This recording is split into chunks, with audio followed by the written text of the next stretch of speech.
देखो, विजय माल्या का जो पॉडकास्ट था ना, जो राज शमानी ने करा था, उससे तो ज़रा बात प्रूफ हो गई है कि podcast is just basically a white washing image of the people जिनका कैरेक्टर ऑलरेडी ख़राब है। आपका कैरेक्टर ख़राब है, आप एक पॉडकास्टर को पकड़ो, अपने Q&A करवाओ, अपनी साइड की स्टोरी बको, कैमरा क्या कि वोक लिबरल होने का नाटक करो और बहुत सारे सब्सक्राइबर रेट लो और अपनी इमेज को वाइट वॉश करो।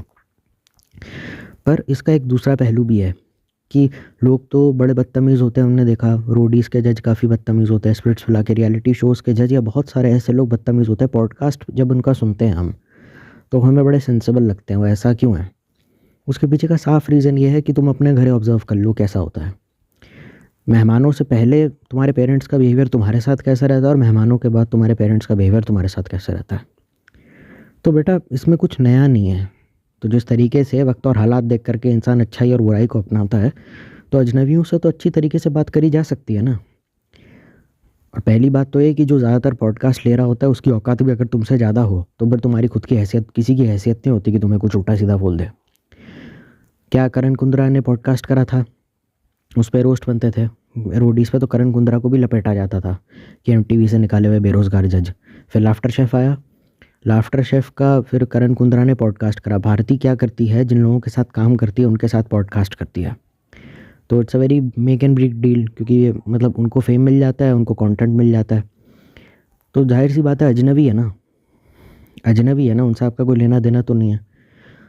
आप मिलते हो, प्रोफेशनली काम करते हो, हंसी मजाक करके घर आ जाते हो। पर्सनल लेवल पे बॉन्ड भले ही आपका हो सकता है, पर जब से पॉडकास्ट इंडस्ट्री आई है, लीचड़ से लीचड़ इन्फ्लुएंसर्स भी पॉडकास्ट दे करके ही is very humble, very down to earth ऐसे कमेंट होते हैं। पर इसमें कैच है, रियलिटी TV शोज़ भी यही करते हैं। आप गौर करके देखिएगा, एक ऐसा इंसान जिसकी इंटरनेट पे भद्दे तरीके से इमेज गंदी हो रखी है, बिल्कुल मैक्सटन को पीट दिया, एल्वेश यादव, तेरे को शर्म नहीं आती, ये वो। रियलिटी शोज जब से उसने करना शुरू करा, उसकी इमेज बिल्कुल ही बदल गई। Elvish Yadav is so down to earth, he so humble, मतलब बहुत अच्छा है। मैक्सटन तो बिना बात का क्लाउड चेजर है, उसे मारता पीटता रहता है। एल्वेश यादव पे खाली मैक्सटन को पीटने वाली बात को अगर हम साइड में भी रखें तो ED का केस हो गया था, उस पर सांप का जहर बेचने का केस, मनी लॉन्ड्रिंग का भी केस हो गया था, जिसका ओपनली मजाक उड़ाया लाफ्टर शेफ में। तो ये मैं खुद से नहीं कह रहा हूँ, तो रियलिटी शोज़ भी आपकी इमेज वाइट वॉश करने का काम करते हैं। तो वो अपनी ऑडियंस को बिट्रे क्यों करते हैं? मैंने पहले ही कहा था, फॉलोअर उड़ते हैं जब आप TV करते हैं, उड़ते हैं, आते नहीं हैं, उड़ते हैं। तो अगर 4 लोग गाली बक के अनसब्सक्राइब कर रहे हैं, तो 50 कम से कम 10-15 हज़ार लोग भी आपको सब्सक्राइब कर रहे हैं डेली बेसिस पे, ये बोल के कि हम आपके बड़े फ़ैन हैं। Fan is just basically a number. आधा लीटर दूध दे दे, 2 लीटर दूध दे दे, क्या है? ठीक है, 10 किलो घी बनता है इस फैक्ट्री में, तो किलो वैसी फ़ैन नंबर है, वो KG है नापने का। उसकी आर्मी तो एक्सपैंड हो रही है, पर आर्मी तो एक्सपैंड आपकी होगी, पर उल्टे सीधे रियलिटी शोज़ में पार्ट लेने का ये होगा कि वो आर्मी सेंसिबल लोगों की नहीं होगी। अब आप खुद ही सोच के देखिए ना, कि कोई ऐसा शो है जिसमें बिल्कुल लोगों को हरास किया जाता है, मेंटली बुली किया जाता है, टॉर्चर किया जाता है, उसकी ऑडियंस कैसी होगी? उसके ऊपर क्या साइकोलॉजिकल इफेक्ट पड़ेगा उस शो का? भाई, समझदार आदमी तो ऐसा शो नहीं देखेगा।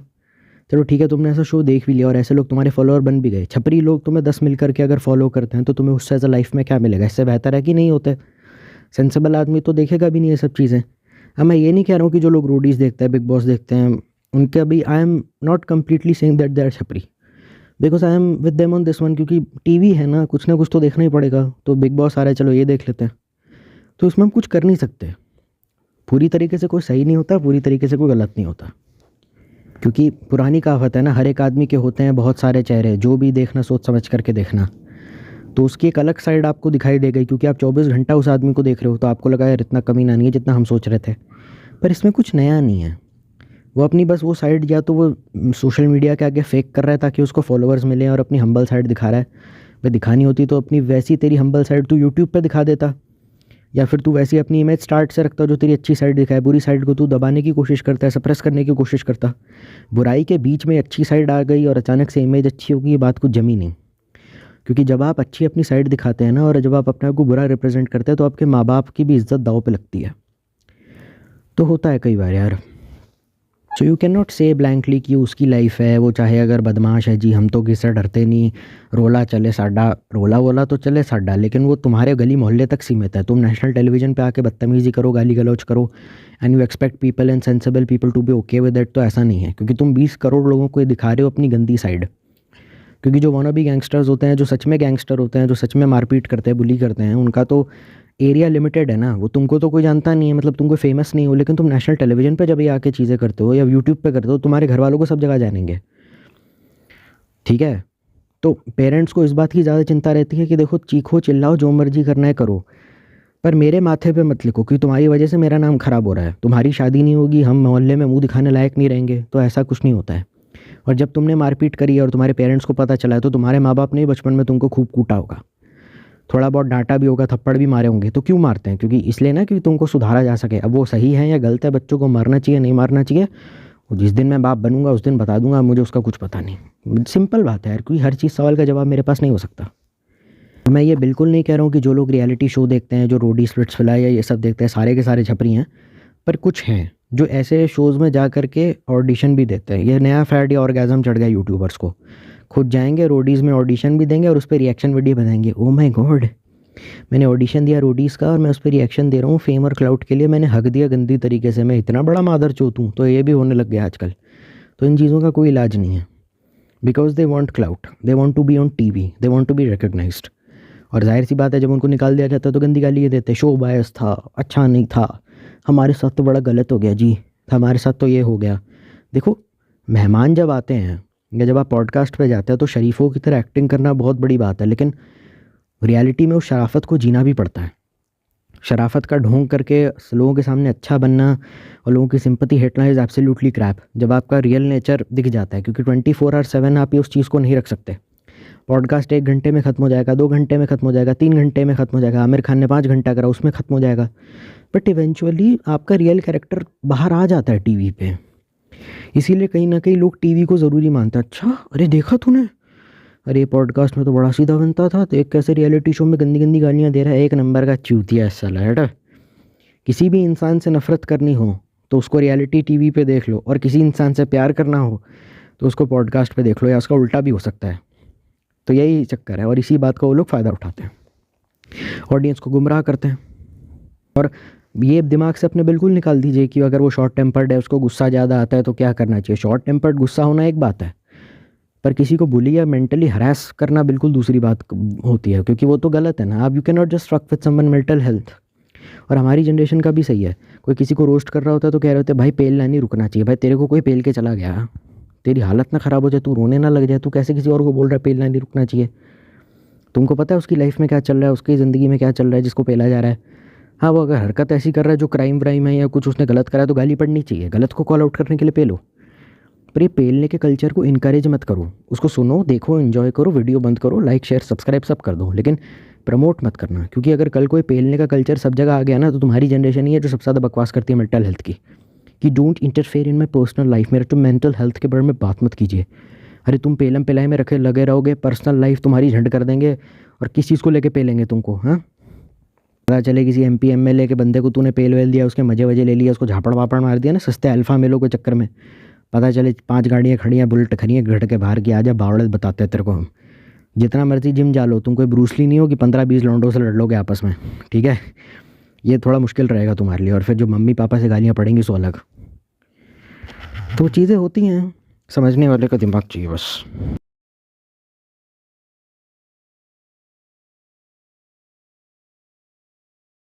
के हिसाब से ओपिनियन बदलना अपने आप में कुछ सेंस नहीं बनाता। जब यूट्यूब वर्सेस टिकटॉक चल रहा था, अरे छपरी फैज़ू अदनान 07 जन्नत ज़ुबैर रहमानी छप छपड़ी टैलेंट आर्टिस्ट सेलिब्रिटी टट्टी साले ये वो, जैसे ही 50 आया यूट्यूब पे भर भर के कमेंट आने लग गए, Faizu is so humble, he is so kind, I love him, क्या एक्टिंग करता है, कितना अच्छा बंदा है। तो मैं कह रहा हूँ ये जितने भी थे क्या हुआ, जितने भी टिकटॉकर थे, इन टिकटॉक बंद हो गया, इंस्टाग्राम आया, इंस्टाग्राम पे फॉलोअर छापे, फिर यूट्यूब पे इन्होंने रील बनाना शुरू कर दी ट्रांजिशन वाली, डांस वाली, फिर यूट्यूब पे व्लॉगिंग करना शुरू कर दी। तो वही टिकटॉकर से यूट्यूब बन गए, और जो इनको गालियाँ दे रहे थे, रोस्टर थे, उनका चैनल डेड हो गया। तो मेरा सवाल ये है कि साला छपरी बचा कौन, क्योंकि जो छपरी है वही कंटेंट दिया जा रहा है। टीवी एक्टर्स को गाली पड़ती है, और जो बेसिकली छपरी होता है टिकटॉकर टाइप, उनको गाली पड़ती है। ठीक, यही लोग सबसे ज़्यादा कंटेंट बना रहे हैं यूट्यूब पे, उनका चैनल चल भी रहा है। अगर घटिया कंटेंट बना रहे हो तो चलो समझ में आता है, कंसिस्टेंट भी हैं, 7 लाख सब्सक्राइबर, 3.5 लाख सब्सक्राइबर है ना, और चल भी रहा है कंटेंट इनका। तो मुझे समझ नहीं आ रहा कि चक्कर क्या है, हो क्या रहा है, कि अगर चल रहा है कंटेंट इनका तो छपरी रहा कौन, क्योंकि छपरी बोलने वाले का काम ही बंद हो गया और बाकी वो तो दबा के पॉडकास्ट कर रहे हैं, दबा के छाप रहे हैं।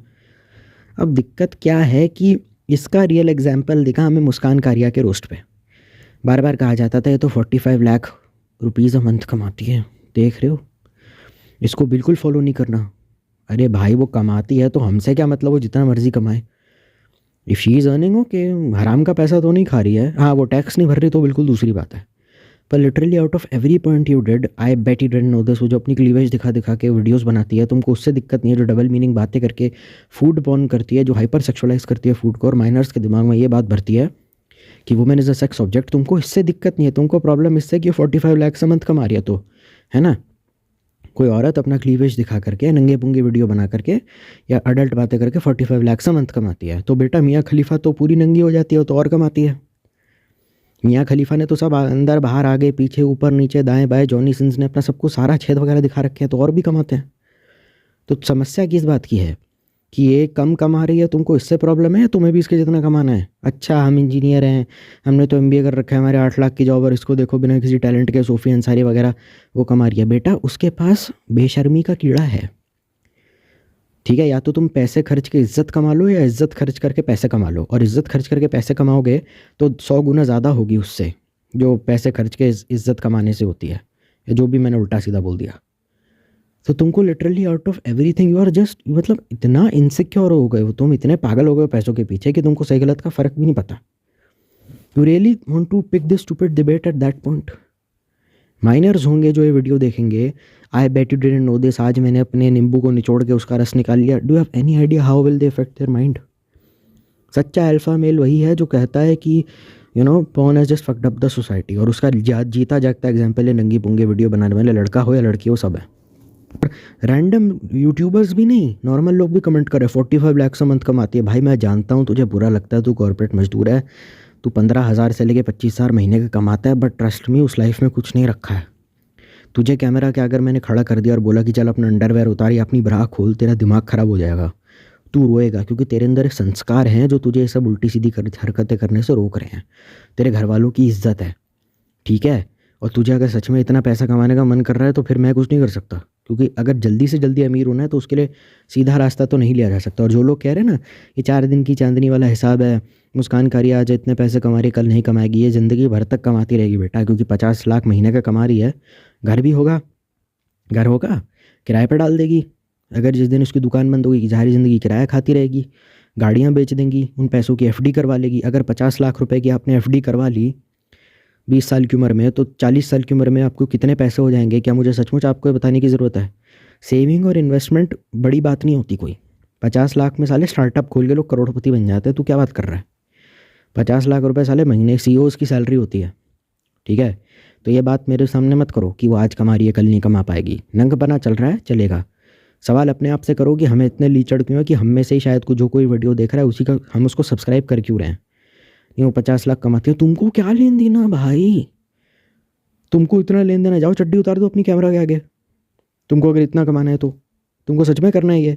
Really want me to say this, I am not encouraging you to be a porn star और be a do something highly unethical, but always remember कि जब आप चीज़ ज़्यादा कमाते हैं पैसे, तो you should be ready to be, जो उससे ज़्यादा हीट जो गंदगी निकलेगी उससे एसोसिएट होने के लिए भी क्या तुम तैयार हो।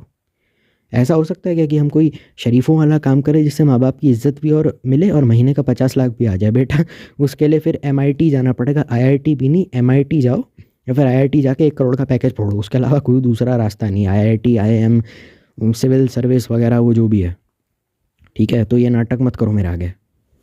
स्पीकिंग, तुम्हारी जनरेशन में क्या लोग पॉर्न नहीं देखते? तुम्हारी जनरेशन में क्या अपनी किसी सुंदर लड़की को देख के लोग हिलाते नहीं है? तुम्हारी जनरेशन में लोग ओनली फैंस का सब्सक्रिप्शन नहीं लेते? तुम्हारी जनरेशन के लोग क्या पॉर्न वेबसाइट का सब्सक्रिप्शन नहीं लेते? ये सवाल आज तक कभी किसी पॉर्न वीडियो को देख के नहीं आया कि ये लोग तो साले 1 लाख रुपए, या मतलब 1 लाख रुपए शायद साला एक सेक्स मीटिंग का ले लेते होंगे। ये मैं कभी मन में नहीं आया। पॉर्न वेबसाइट का जब सब्सक्रिप्शन लेते हो एक्स हैमस्टर का या जितने भी एक्स वीडियोस का, और कह देते हो कि पॉर्न देखना तो नेचुरल है, अंकल सब देख लेते हैं, बीबी की वजह ने कहा भी था अपने वीडियो में, तब ये थॉट दिमाग में नहीं आया कि वो लोग कितना कमाते होंगे, उनका तो काम ही है नंगा होना। जब लोग अपना इंटरनेट पे ऐसे 100 कपल हैं, कम से कम 10 करोड़ कपल है यूट्यूब में जो इंटरनेट पे they are a couple, they are in love, जो और बंदी दोनों आपस में ओनली फैंस खोल के बैठे हुए हैं, बंदा बंदी दोनों ओनली फैंस खोल के बैठे हुए हैं। तुम्हारा कोई रिलेशनशिप में दोस्त है, मेरा साथ हुआ है रियल लाइफ में, उसका क्या था, रिलेशनशिप में था तो उसने मुझे अपने लिटरली नंगे पोंगे वीडियोस, फ़ोटो वगैरह सब भेजी हैं। मैं जानता हूँ अभी मेरे दोस्त नहीं है, लेकिन जब थे वो स्टोरी टाइम में बता चुका हूँ मैं। अपने न्यूड्स, अपनी बंदी के न्यूड्स और नंगे पुंगे वीडियो, उसकी बंदी उसको लिटरली वो दे रही है, उसका ब्लो जॉब दे रही है और वो सब दिख रहा है मेरे को, और अपने नंगे पुंगे वीडियो देख रहा है, कह रहा है कैसा लगा। मतलब वो अपनी बंदी के न्यूड्स भी दिखा रहा है और उसकी गैलरी भरी पड़ी है ऐसे नंगे वीडियोज़ में, इन विच ही इज़ गेटिंग इंटीमेट। और ज़्यादातर वीडियोज़ में वो मतलब कैमरा मैन है तो जाहिर सी बात है अपना चेहरा नहीं दिखा रहा है, वो सिर्फ बंदी का चेहरा दिखा रहा है। तो तुमको इस सब से दिक्कत नहीं है, तुमको उससे दिक्कत है कि वो ज़्यादा कमा रही है, तुमको इससे दिक्कत है। और फ्रैंकली स्पीकिंग वो यूट्यूबर भी है तो जाहिर सी बात है यूट्यूब से भी कुछ रेवेन्यू या ऐड वगैरह आएगा। तो क्या चक्कर क्या है? तो तब तुम्हारे मन में नहीं आया कि इन्हीं सब जो हरकतें हम उल्टी सीधी करते जा रहे हैं, जो one night stand, casual hookup, friends with benefits, incest, sugar daddy, sugar mommy, family sex वगैरह, ये सब जो हम कर रहे हैं, इसका कुछ इफ़ेक्ट होगा हमारे देश की बच्चों पे या बच्चियों पे, है ना? तुमको नहीं लगा? तुम्हारी जनरेशन को ये बिल्कुल अंदाज़ा नहीं था ना। और पहले की बात है, जाहिर सी बात है, सविता भाभी और प्लेबॉय की मैगजीन्स भी नहीं आती होंगी पहले के टाइम पे, तो है ना। मतलब तुमको तो बिल्कुल भी नहीं पता था, कितने शरीफ हो तुम, है ना। इतनी बार हिलाया तुमने, तुमको नहीं पता क्या? तो तुम्हारे लिए इतनी ताज्जुब की क्या बात हो गई? सनी लियोनी जब इंडिया में आई थी तो सब पागल हो गए थे 2015-16 में, oh my God Sunny Leone क्या बात है, ये है वो कमाल है। उसने तो नेशनल टेलीविज़न पे कह दिया था मैं पॉर्न स्टार, तब तो सब पगला गए थे। तब नहीं सोचा कि हमारे देश की, तब तो क्या कहा था जब वो इंडिया में रह रही थी, कुछ गलत नहीं है, it's her life, if she wants to make porn what's wrong in it. हाँ, if she wants to make porn nothing wrong in it. पर दिक्कत क्या है कि 18-19 साल की लड़कियां बम्बई में, मैंने शेक्सपियर त्रिपाठी का पॉडकास्ट देखा था, वो कहती है 18-19 साल की लड़की है, कहती है कि मैं पॉर्न स्टार बनने के लिए बॉम्बे आई थी।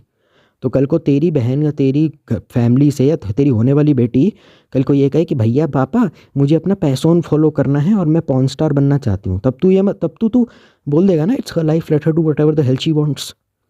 मेन रीज़न जिस्म फरोशी का धंधा का बॉलीवुड ही है, क्योंकि बॉलीवुड में काम करने वाली बहुत सारी औरतें हैं जो स्ट्रगल करती हैं, हीरोइन नहीं बन पाती, उन पे इतना पैसा कहाँ से आता है कि वो आगे जा कर के फ्लैट ले ले, फिएट कार में घूमें, उनका खुद का 4 BHK का मकान बॉम्बे में, 4 BHK का मकान बॉम्बे में, समझ रहे हो, 40,000 रुपये रेंट होता है एक BHK का रेंट, और वो 4 BHK का मकान, और जबकि उनके पास डिग्री है लेकिन उन्होंने कभी जॉब नहीं करी, no job, no business, no दुकान वुकान, कहीं कुछ नहीं बैठी, तो उन पर इतना पैसा कहाँ से आता है? वो जिस्म फरोशी के धंधे में लग जाती है। तो there is a very high probability कि अगर कोई मुस्कान कारिया जैसा कंटेंट, मुस्कान कारिया जैसा content, I am not accusing Muskan Kariya, तो अगर उसको कल को उसकी दुकान बंद हो गई तो क्या होगा? तो कल वो क्या होगा, एक्स वीडियोज़ पे जा कर के देख लेना, मिल जाएगा। क्योंकि जो कैमरा के आगे अपनी नंगी पुंगी फ़ोटो डाल रही है उसके लिए किसी मर्द के सामने नंगा होने में कोई इतना है नहीं। सोनी अरोड़ा करके थी, उसने भी अब तो अपना एमएमएस बना दिया था, तो और फिर वो अपना ओनली फैन स्टार्ट करेंगे, और ओनली फैन स्टार्ट करेंगे तो तुमको कहेंगे हमारी सब्सक्रिप्शन परचेज़ कीजिए। फिर वेब सीरीज़ आएगी नेटफ्लिक्स पे, our fault, my fault, your fault, जो इंसेस्ट सेक्स पे बेस्ड होगी, जिसमें 2 कज़न सिस्टर या ब्रदर आपस में सेक्स करना शुरू कर देते हैं, उसको तुम लोग देखोगे। गलती से भी ये बोल रहे हैं ना कि भैया वो सब तो वहाँ पे होता है, एक्स वीडियोज़ में होता है, यूट्यूब पे ऐसा कुछ नहीं होता, कुछ गलत नहीं होता। बेटा तुमको कुछ पता नहीं है इसीलिए तुम ऐसे बोल रहे हो। ASMR girlfriend, your first night with your first सुहागरात, सीरियसली सुहागरात का ASMR वाला वॉइस ओवर वाला वीडियो है, और कहा जा रहा है इसका पूरे वीडियो का लिंक मेरे टेलीग्राम ग्रुप पे मिलेगा। Are you really stupid? तुमको सच में नहीं पता सुहागरात में, सुहागरात वर्ड भले ही हो सकता है कि सुहागरात पे आप अपने स्पाउस के साथ सेक्स करें ना करें, हो सकता है आपका इरादा ना हो सकता है आप कर भी लें, और हो सकता है प्रेग्नेंट होकर माँ भी बन जाए, लेकिन आपको सीरियसली नहीं पता एक इंडियन आदमी के लिए सुहागरात का क्या मतलब होता है? आप सीरियसली इतना डम्ब है? एक चैनल है, मैं नाम नहीं ले सकता, उसके 2 वर्ड है लास्ट के, गर्लफ्रेंड और लास्ट में लगता है ASMR, ठीक है, उसमें साफ साफ 18+ वीडियोज़ हैं, और उसमें दिखाया दे रहा है you are getting intimate with your wife in shower. तो ऐसे 18+ ASMR वीडियोस तो खुल ही गए ना इंटरनेट पे। अब जो लड़की 18+ ASMR वीडियो वॉइस ओवर के साथ बना रही है उसके लिए क्या इतना डिफ़िकल्ट है? और उसके सब्सक्राइबर धड़ल्ले से भाग रहे हैं, और अनसेंसर्ड वर्जन, उन वीडियोस का uncensored version in which she is morning, वो अपने टेलीग्राम ग्रुप पे डाल रही है, ठीक है, बिना रिस्ट्रिक्शंस के, और पेड ग्रुप है, वो पैसे लेती है 500-600 रुपये। उसके लिए सच में इतना डिफ़िकल्ट होगा कि वो अपने नंगे पुंगे डाले वीडियो? और ओनली फैंस के सब्सक्रिप्शन तुम लोग लेते हो, तुमको क्या लगता है ओनली फैंस पर औरतें कैसे वीडियो डालती हैं? एक लड़की थी, उसने $65 मिलियन खाली ओनली फैंस से कमाए थे, तो पैसा जहाँ है लोग वहीं जाएंगे। अब ये क्या बात, अब मोरालिटी वगैरह रखो अपनी जेब में, और जो लोग कहेंगे कैसी बातें कर रहे हैं, भाई दुनिया ऐसी ही चलती है। तुम्हें क्या लगता है लोग इतना इलीगल काम या ड्रग्स वगैरह का धंधा क्यों करते हैं आज की डेट में? उनको सच में मतलब है क्या किसी से? वो बार बार यही एक्सक्यूज़ देते हैं कि हमने जब दुनिया के लिए कुछ करना चाहा, दुनिया ने हमें इतनी गाली दी और कहा इज़्ज़त कमाओ, अब साला पैसा कमा के इज़्ज़त कमा रहे हैं, मिल नहीं रही, और दुनिया को तकलीफ़ हो रही है हमसे। हमने तो खाली पैसा कमाया और गवर्नमेंट को टैक्स भी भरा है, टैक्स की थोड़ी बहुत चोरी भी करी है। हम तो ड्रग्स ही बेच रहे थे, हमने क्या गलत करा? अब कौन समझाए उस बंदे को कि वो गलत कर रहा है, ड्रग्स इलीगल है? उसको ये समझ में आ जाता तो ये काम करता? इसने तो अपना कैरेक्टर ही बेच दिया ना। अब क्या ही किया जा सकता है जिस बंदे को ने अपना कैरेक्टर ही सबसे पहले बेच दिया हो। अब सोच के देख लो, किसी फील्ड में जाना है तो उसमें सबसे ज़्यादा पहले सैक्रिफाइस मांगता है ना। जैसे कि आप कोडर बनना चाहते हैं तो स्क्रीन टाइम सैक्रिफाइस करना पड़ेगा, मेहनत करनी पड़ेगी, कोडिंग लैंग्वेज सीखनी पड़ेगी, थोड़ा स्टडी टू अ लेवल, 4 साल एमटेक करो, बीटेक करो, जो भी है, फिर जेई दो, मेंस दो, एडवांस दो। यहाँ इन जगहों पे स्टेप करने का सबसे पहला, करोड़ों कमाने का एक ही है, सबसे पहला स्टेपिंग स्टोन क्या है, पहली सीढ़ी क्या है यहाँ घुसने की? कैरेक्टर बेच दो अपना। जहाँ घुसी आप अपना कैरेक्टर बेच करके रहे हो तो वहाँ आपको क्या मिलेगा? आप क्या एक्सपेक्ट करते हो? ये सब चिल्ला चिल्ला करके कि मुस्कान कारिया 45 लाख से मंथ कमाती है, तुम अपने अंदर की इनसिक्योरिटी बयां कर रहे हो। पर मुस्कान कारिया उसकी क्या कीमत चुकाती है तुमको वो नहीं पता। तुम्हारे अंदर तुम हो इतने बेशरम, आप सच में बीइंग अ वुमेन इतनी बेशरम है कि अपने 4 बटन खोल के कैमरा के आगे ब्रा खोल करके, क्लीवेज दिखा करके, या फिर अपने पैंट की जिप खोल के, अपनी चड्डी खोल करके दिखा सके। बीइंग अ मर्द तुम्हारे अंदर इतनी हिम्मत है कि अपने नंगे पुंगे वीडियो बना करके रिकॉर्ड करके एक्स वीडियोस पर डाल सको? या बीइंग अ वुमेन आपसे पूछता हूँ मैं, तब तो सारी हड़कड़ निकल जाएगी, नहीं नहीं नहीं नहीं, हमारे तो फैमिली की इज्जत है, मुझे शर्म आती है, बेबी वादा करो न्यूड्स डिलीट कर दो। कि क्यों करें? डाल देते हैं। एक्स वीडियोस पे पैसा डालने का तो बहुत पैसा मिलता है, आपको 50-50 दे देंगे। तो नाटक मत करो बेकार के, मुझे अच्छे से पता है तुम, क्योंकि तुमसे नहीं होगा, क्योंकि तुम शरीफ हो, तुम अच्छे हो दिल के, you are a pure soul, that's it. और जो लोग यूट्यूबर होकर के ज़्यादा क्रिंज का भांग भोसड़ा है, जो क्रिंज वर्ड यूज़ करके क्रिंज की इतनी चाटते रहते हैं और कहते हैं कि क्रिंज कंटेंट है, खुद भी अपने टाइम में बहुत बड़े हिपोक्रेट थे। These guys were so hypocrite कि खुद पहले एक्स टिकटॉकर रह चुके हैं, एक्स टिकटॉकर या एक्स इंस्टाग्राम रीलर। वो इंस्टाग्राम पे जोकर था, एक बड़ा रोस्टर है, उसी का ही वो कॉपी करता था, उसी ट्रेंड को, बार बार ट्रांजिशन, वो डब वाले वीडियोस बनाना, उन्हीं ऐप्स को प्रमोट करना अपने वीडियोस में। वैसे ही किसी सिमिलर ऐप से, जो टिकटॉक है, इंस्टाग्राम रील्स है, म्यूजिकली है, उन वैसे ही सिमिलर ऐप को स्पॉन्सर करना अपने यूट्यूब वीडियोस में, और वैसे टिकटॉकरों की तरह हरकत करना, और फिर यूट्यूब पे भी साइड बाय साइड कंटेंट बनना। टिकटॉक बैन हो गया तो यूट्यूब पे ढूंढते रहते हैं कि क्रिंज क्रिंज क्या है, क्रिंज क्रिंज क्या है। और इसलिए नहीं, क्योंकि main reason is carry Minati. उसको कॉपी करके उसने करा ना यूट्यूब वर्सेस टिकटॉक में, मेन कंट्रीब्यूशन उसका भी था, फैज़ू का भी था, और वो एक था सिद्दीकी करके था, मुझे उसका नाम याद नहीं है, आमिर सिद्दीकी। तो उसको कॉपी कर करके क्रिंज के ठेकेदार बन गए। यूट्यूब पे इन्होंने अपना रोला जमा दिया और वो डेड हो गया। पर वो खुद एक्स टिकटॉकर था, तो बाकी टिकटॉकरों को गाली क्यों दे रहा है? वो तो बिन पैंदी का लोटा हो गया, अपनी कम्युनिटी को गाली क्यों दे रहा है? Because he dead for many followers. और बहुत सारे उसके टिकटॉक के फॉलोअर्स या इंस्टाग्राम रील के फॉलोअर है, जो भी हैं, वो टिकटॉक, वो जो भी है टिकटॉक जैसा, वो उसके सब्सक्राइबर है। तो तुम गाली दे किसको रहे हो साले? मेरे को ये नहीं समझ में आता। ऐसा ऐसा कैसे हो सकता है कि किसी इंसान के 3 मिलियन फॉलोअर है, उनमें से कोई उसको इंस्टाग्राम पे फॉलो ही ना करता हो? 3 मिलियन सब्सक्राइबर हैं, 60 मिलियन सब्सक्राइबर है, उसको कोई इंस्टाग्राम पे फॉलो नहीं करता, उसको कोई ट्विटर पे फॉलो नहीं करता, उसको कोई टिकटॉक पे फॉलो नहीं करता। जिन लोगों के 11-12 मिलियन फॉलोअर थे टिकटॉक पे, और जो लोग टिकटॉक पे क्रिंज वीडियोस बनाते थे, वो डब स्मैश वाली क्रिंज नहीं, मतलब बिल्कुल ही नहायती क्रिंज वीडियो, वो किसी दूसरे टिकटॉकर को क्रिंज बोल के 377 बार गाली दे करके उस टिकटॉक के पूरे मिल्क कर, उस कंटेंट को मिल्क करके 30 से भी ज़्यादा वीडियोस बना करके कैसे मतलब बोल सकता है? उसका खुद का भाई दुनिया का सबसे ज़्यादा क्रिंज आदमी है, उसको कभी नहीं बोलता कि देख भाई तू क्या कर रहा है यार, मैं रोस्टर हूँ, यूट्यूब पे, मैं लोगों को गालियाँ देता हूँ, तो खुद क्या विग पहन के औरतों की तरह नंगे पुंगे नाटकबाजी क्रिंज हरकतें करता रहता है, और उसमें कह रहा है इट्स लुकिंग क्रिंज, यहाँ बदबू आ रही, I can feel being an audience, जब मैं वो वीडियो देखता हूँ मुझे cringe, I can feel the cringiness through the screen of my phone and whatever the device I am seeing. तो उस बेवकूफ़ से अपने घर वाले को नहीं बोला गया, अपने परिवार वालों को नहीं बोला गया कि तू क्या चुतिया, मैं ट्रिगर्ड इंसान की बात नहीं कर रहा हूँ, कि तू ये सब क्या कर रहा है, तू क्या बार बार टीवी पे क्रिंज हो रहा है, यहाँ सब भांग भोसड़ा क्रिंज हो रहा है, तेरे को और कुछ नहीं आता, तू फिल्मों के रिव्यू और रियलिटी शो में क्रिंज क्रिंज ढूंढता रहता है। वो अपने भाई को कभी क्रिंज नहीं बोलता, भाई बहन दोनों मिलके सारे के सारे एपिसोड देखे जा रहे हैं उन क्रिंज शोज़ के, ताकि उन पे सारे के सारे एपिसोड देख रहे हैं। पहले तो वो कहते हैं कि रियलिटी शो बहुत क्रिंज है और उसमें बहुत लड़ाई होती है। मैंने कहा ठीक है, मतलब आप इनडायरेक्टली ऑडियंस को ये मैसेज दे रहे हो कि शो देखने लायक नहीं है, मतलब गंदा शो है, आपके दिमाग पे गलत इफेक्ट करेगा, आपके मेंटल हेल्थ की फकअप भी कर सकता है। और दूसरा रीज़न ये है कि आप उस पर ही सेशन करके यू टॉक, उस शो के जो फैंस हैं वो आपको कुछ कमेंट लिख के भेजते हैं और आप उन पर रिप्लाई करते हो, और आपको इन डेप्थ इतना कैसे पता। शान पराशा ने जब रोस्ट वीडियो बनाया था तो उसने साफ कह दिया था, मैंने तो 2-3 वीडियो देखे थे, उससे ज़्यादा मेरे से झेले नहीं गया, इसलिए मैं इस रोस्ट को यहीं ख़त्म कर रहा हूँ। मतलब ये साले उसको रोस्ट भी करते हैं बिग बॉस जैसे शो को, और बिग बॉस का हर एक एपिसोड भी देखते हैं, रोडीज़ का, स्प्लिट्सविला का, सबका सारे एपिसोड्स देखते हैं, और फिर they have the audacity to reply to the fans जो शो के हैं। और एक तरफ उनको एक वीडियो में गाली दे रहे हैं और दूसरे वीडियो में कह उनके फैंस को रिप्लाई कर रहे हैं कि ये वाला कंटेस्टेंट अच्छा था, ये वाला बेकार था, ये वाला सही था, ये वाला बेकार था, ये गैंग लीडर बेकार है, ये बेकार है। And then they have the audacity to, मतलब चक्कर क्या है समझ नहीं आया।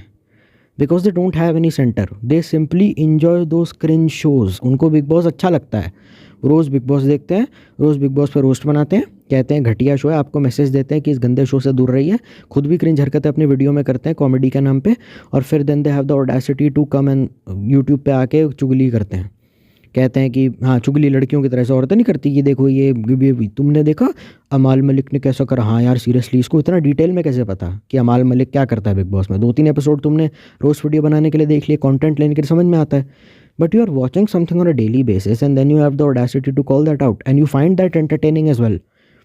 और तुम कह रहे हो अपनी ऑडियंस को इनडायरेक्टली नॉट डायरेक्टली कि इससे दूर रहो। रोस्ट का मतलब तो यही होता है।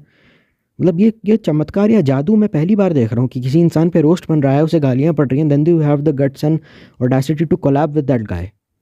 रोस्ट का तो मतलब यही है कि चीज़ गंदी है, ख़राब है, इसलिए हम उसको कॉल आउट कर रहे हैं। तुम उसके साथ कोलैब भी कर रहे हो जस्ट बिकॉज वो बंदा ट्रेंड कर रहा है, और तुम ये कह रहे हो अपने लोगों को कि अरे जी बड़ा मज़ा आ रहा है देख कर, तुम चुगली कर रहे हो। Seriously you don't have, are you stupid? मतलब क्या समझ के रखा है ऑडियंस को? और ये ऑडियंस भी साली महान है, इतनी गधी कि उसको अपने कुछ सही गलत पता नहीं। सीरियसली मैं लिटरली दीज गाय ऑडियंस मतलब बिल्कुल ही गधी है, इनको अकल ही नहीं है कुछ भी। Pardon me for disrespecting you guys, जो ये वीडियो देख रहा है उसके सेंटिमेंट को हर्ट करने के लिए extremely sorry for the bottom of my heart. पर क्या आप सच में इतने बेवकूफ़ है कि आपको नहीं पता? तो हो सकता है भैया कि उनको डेली बेसिस पे उस रियलिटी शो से कंटेंट निकालना हो। डेली बेसिस पे अगर कंटेंट निकालना है तो उस पर 2-3 वीडियो क्यों बनाए, कम से कम 5-10 वीडियो बनाता। और दूसरा रीज़न ये है कि वो डेली बेसिस पे उस रियलिटी शो को देख रहा है, तो एक वीडियो में वो कह रहा है कि रियलिटी शो चूतिया है, जब रोस्ट कर रहा है तो मत देखो। और दूसरी तरफ वो ये भी कह रहा है कि रियलिटी शो देखो, बस और कुछ नहीं है, ताकि दोनों तरफ से ऑडियंस का चूतिया काट रहा है और कुछ नहीं है। क्योंकि जब आप किसी चीज़ के बारे में बात करते हो, जाहिर सी बात है your subscriber find you and your content engaging. तो जाहिर सी बात है ना, अगर आप किसी दूसरी चीज़ के बारे में बात करो, ऑटोमेटिकली आपके सब्सक्राइबर की अटेंशन वही डाइवर्ट होगी। मैं यहाँ पे 15 घंटे लगातार बिग बॉस के बारे में बात करूँ, रोडीज़ के बारे में बात करूँ, स्प्लिट्सविला के बारे में बात करूँ, कोई ना कोई ऐसा ज़रूर होगा जो वीडियो देख करके कहीं ना कहीं देखेगा चल देख ही लेते हैं यार। तो ऐसा नहीं होता है। When you talk about something, definitely अगर आप उसके बारे में लंबी तरीके से उसके कंटेंट के ऊपर चर्चा करते हैं, not for the sake of roasting it, तो इनडायरेक्टली आप यही तो कह रहे हो कि हमें अच्छा लगता है शो, इसीलिए तो हम उसके बारे में इतनी बात कर पा रहे हैं, और इनडेप्थ आपको इतना पता है, आप अपना पर्सनल ओपिनियन दे रहे हो उसके ऊपर। तो ऐसा भी नहीं कि उसकी स्क्रिप्ट वगैरह लिखवा ली कि कैसा कर रहा है। मन्नू पंजाबी है, वो तो अपने एक रियलिटी शो का रिव्यू करता है और काफ़ी लंबे समय से कर रहा है, तो उसका मेन कंटेंट है, उसने तो साफ कह दिया कि मैं यहाँ ये करता हूँ और मेरा यही काम है। तो उसको एक गंदी नज़रों से देखते हैं कि मैं गॉड मन्नू पंजाबी रोज़ साला बिग बॉस का रोस्ट करके, मतलब बिग बॉस के एपिसोड्स का रिव्यू करता है। अरे भाई वो रिव्यू करता है तो उसको कॉल आउट भी करता है उसको जो गलत लगता है, वो तो उसका काम है, वो तो बिग बॉस में गया है, he is a contestant in big boss, you idiot. तो उसको नहीं करेगा तो किसको करेगा? लोग जानते हैं उसको बिग बॉस की वजह से हैं। मतलब बहुत सारे लोग मन्नू मनवीर उनको बिग बॉस की वजह से जानते हैं, तो उस शो को छोड़ कैसे दे जिस वजह से जितने भी थोड़ी बहुत पॉपुलैरिटी है उसकी जितनी भी है। आप किसी चीज़ के बारे में बात करते हैं ना, आपकी बॉडी लैंग्वेज बहुत इंपॉर्टेंट रोल प्ले करती है।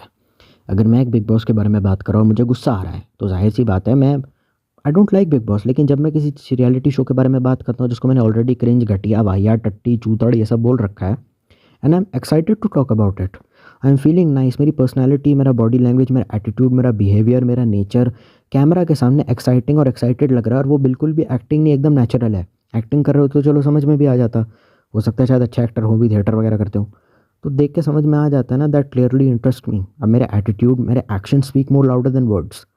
उनका बॉडी लैंग्वेज, बिहेवियर देख करके समझ में आ रहा है that they like Bigg Boss. So if they like Bigg Boss, why are they roasting it? सीधा ही कहेंगे आप भी बिग बॉस देखो जा करके। और अगर वो रोस्ट कर भी रहे हैं तो क्या मैसेज क्या देना चाहते हैं अपनी ऑडियंस को? बिग बॉस देखना है या नहीं देखना है? मैसेज बस ये है कि उनको पैसे कमाने थे बिग बॉस का नाम पे, उन्होंने कमा लिया और तुम्हारा चूतिया काट के चले गए और कुछ नहीं। And the next thing is for their PR as well, क्योंकि छोटे मोटे यूट्यूबर हैं, ज़्यादा इन लोगों को जानते नहीं हैं। देखो आप यूट्यूब पे आके करोड़ों रुपए कमा सकते हो and you can be rich, पर रिच होने का मतलब इतना नहीं है कि आप शाहरुख खान बन जाओगे, आप कुछ करोड़पति बन जाओगे। बहुत सारी यूट्यूबर्स ने कहा है कि यूट्यूब की सैलरी कुछ ज़्यादा नहीं है पर नॉर्मल ही है, पर जब तक आपको कुछ स्पॉन्सर वॉन्सर नहीं मिलता तो यूट्यूब पे पैसे कितने कमाए जाते हैं और कितने लाइक्स के कितने पैसे आते हैं कैलकुलेट करना डिफिकल्ट है।